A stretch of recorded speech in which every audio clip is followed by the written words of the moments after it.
If you're planning a cross-country trip from Chicago to Los Angeles by train, the Southwest Chief is your go-to route.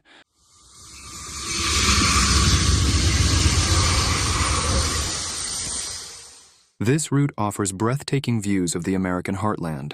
The fact, it is the only rail option. But here's the catch.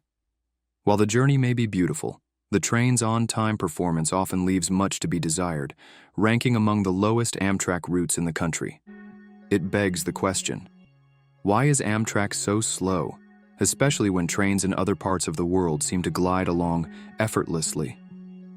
Let's take a closer look at what's causing these delays and why American trains are falling behind in today's episode of Great Trainspeed.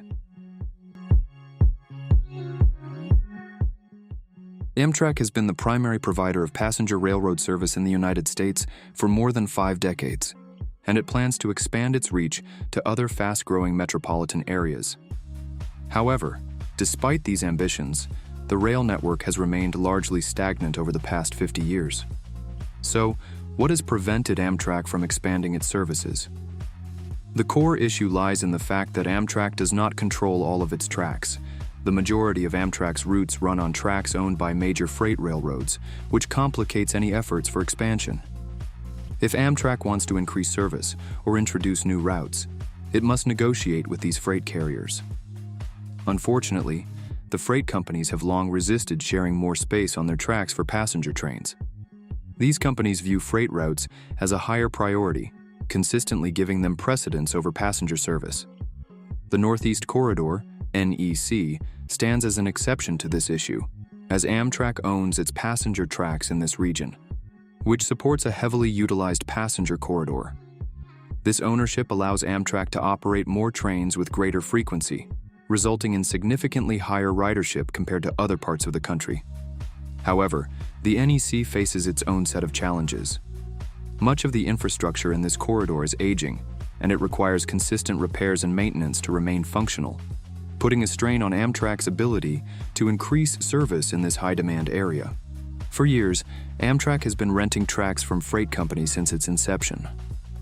Freight railroads have long used their tracks for transporting goods, with passenger services tacked on as an afterthought. By the end of the 1960s, however, the financial situation of the railroads had become untenable. Freight companies were running out of money, and they were losing significant revenue from passenger services. As a result, they turned to Amtrak, hoping to offload the responsibility of running passenger trains while focusing on freight, which was a more profitable venture.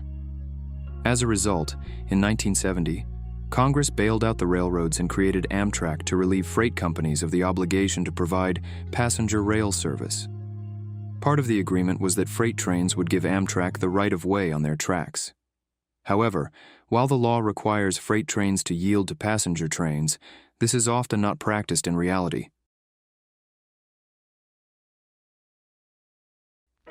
Amtrak has frequently blamed freight rail for its delays, claiming that passenger trains must wait for freight trains to pass. In 2024 alone, Amtrak reported that freight rail caused over 850,000 minutes of delays. Amtrak argues that not only does freight rail prevent it from operating trains at higher speeds, but it also makes it difficult to add more trains due to the excessive capital investments required to meet the demands of freight companies. In November 2020, the Federal Railroad Administration, FRA, introduced a Customer On-Time Performance, OTP standard, setting a minimum threshold of at least 80% for intercity passenger rail service. This standard is part of a broader push to improve reliability and service quality across the Amtrak network.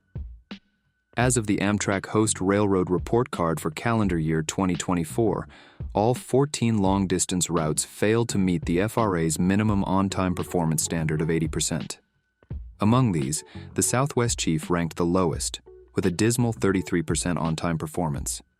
However, there was a bright spot in the report when the city of New Orleans reached 79% on-time performance, just shy of the target. A similar trend can be observed with state-supported routes, where more than half of the routes failed to meet the on-time performance standard. The Keystone service, however, stood out as the top performer among state-supported routes, offering the best on-time service. On the other end of the spectrum, the Carolinian route saw a significant shortfall, with only 47% of customers arriving on time. These numbers reflect the ongoing challenges Amtrak faces in trying to maintain a reliable and efficient rail service, especially when its operations are heavily impacted by external factors like freight delays. Among the host railroads, Canadian Pacific Kansas City Railroad, CPKC, has consistently earned an A grade for more than 6 years straight, setting a high standard for on-time performance. This impressive track record highlights CPKC's efficiency in managing its operations, ensuring minimal disruptions for passenger services. Meanwhile, Union Pacific, which has historically faced challenges with on-time performance, saw the most significant improvement over the past 4 years. So, how can Canadian Pacific Kansas City Railroad maintain on-time performance for that long? First, CPKC has maintained a solid track record, consistently delivering A grades and low delay rates. This reliability indicates their ability to effectively manage passenger train schedules. The merger between Canadian Pacific and Kansas City Southern, CPKCS, has also played a crucial role, providing CPKCS with enhanced operational efficiency and increased track capacity. This merger has proven to be beneficial for Amtrak, with the improved capacity helping to ensure smoother operations and fewer delays. Amtrak has publicly acknowledged the positive impact of the CPKCS merger on intercity passenger rail service. In addition to these operational improvements, investments have been a significant factor in CPKC's success. In fiscal year 2024, Amtrak invested a substantial $4.5 billion into infrastructure upgrades. Since CPKC operates some of the tracks used by Amtrak's passenger trains, these upgrades are expected to further improve punctuality across the board. However, there are still routes like the Borealis and Empire Builder that require upgrades.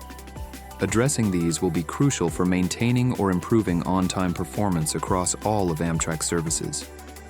In conclusion, Amtrak's on-time performance struggles stem from a mix of historical issues, competition with freight railroads, and underinvestment in infrastructure.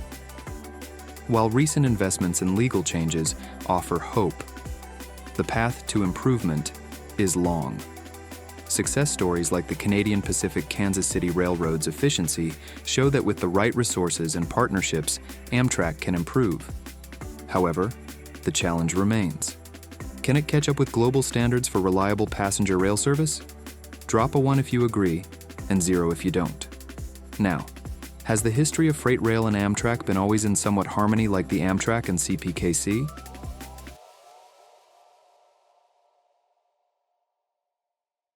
Freight rail and its advocates in Washington have been growing increasingly frustrated with what they see as passenger rail advocates not fully appreciating the essential role freight trains play in moving the nation's goods and commodities. Privately owned freight companies invest more than $20 billion annually to maintain and improve their tracks, according to the American Association of Railroads, a trade group that includes both Amtrak and freight carriers. This group contends that both Amtrak and freight rail share the same goal: providing efficient and reliable service for both passengers and freight customers across the country. Despite these claims, freight railroads argue that they do a better job of making way for Amtrak trains than Amtrak often suggests. But with the law requiring freight trains to prioritize passenger service, the question remains: why hasn't this requirement been enforced? There are two main reasons behind Amtrak's struggles. First, it has spent much of its history simply trying to survive, operating on limited budgets and unable to buy more track access from freight railroads, which have no incentive to share their busy and valuable networks. Second, Amtrak has lacked a strong legal framework to enforce its rights ever since the inconsistent Interstate Commerce Commission was dissolved. In 2008, Congress tried to address these issues by creating on-time performance metrics to hold freight railroads accountable. After years of legal challenges, these metrics finally took effect in 2021. Amtrak used this new authority in December 2022, filing a complaint against Union Pacific over severe delays on the Sunset Limited line. Union Pacific responded by emphasizing the need for realistic scheduling, highlighting the ongoing tension between freight and passenger priorities.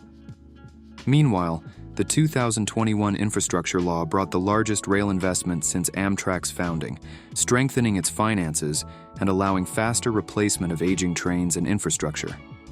A 2020 Federal Railroad Administration rule also set a minimum on-time performance of 80% for intercity trains, further supporting Amtrak's efforts to improve reliability. Together, these new investments and legal tools give Amtrak a stronger position to challenge freight railroads and enhance its services, though significant challenges still lie ahead. With sustained effort and continued funding, Amtrak has a clearer path toward delivering better and more reliable passenger rail for the nation. Thanks for watching, everyone. Subscribe and we will see you next time.